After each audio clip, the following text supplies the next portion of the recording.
Welcome to Standard Chartered Money Insights, a podcast series by Standard Chartered Bank that brings you market views and insights on the go. Welcome to Cut to the Chase. Today is Monday, the 17th of February. I'm Daniel Lam, your host for the podcast.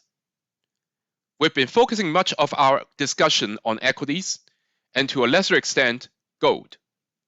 But since the publication of our annual outlook in the middle of December last year, there has been a decent range in US 10-year government bond yield. So today we want to focus upon DM high yield corporate bonds, which is where we're overweight within fixed income. Now DM high yield bonds have returned 1.6% year to date, outperforming their investment grade peers. Their yield premiums over risk-free rates, i.e. the credit spread, is now at a post-2008 low, despite a strong supply of new issuance in recent weeks. So this is due to the resilience in the robust US payroll data and solid Q4 earnings, both of which boosted investor confidence as evidenced by surging fund inflow in the recent weeks.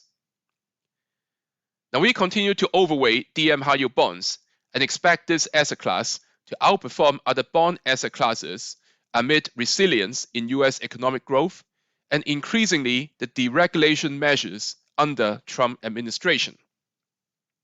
Fundamentals are likely to remain strong, and we anticipate refinancing conditions to improve as the Fed cuts rates further this year. And we believe that default rates are likely to be staying low, close to historical low levels. While trade tariffs poses a risk, we believe that DM high yield bonds, which are largely composed of the consumer discretionary sector, followed by financials and communications.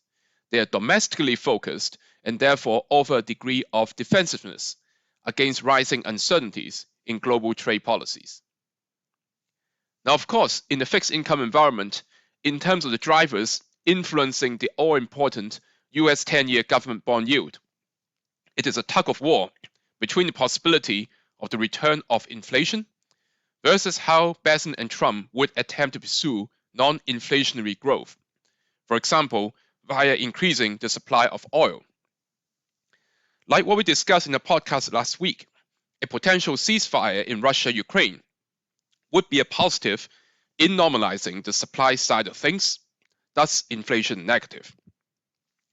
As such, we believe that over the next few months, chances are that the US 10-year government bond yield would go down to the 4.25 to 4.5% area, which would help the absolute returns of DM high yield bonds.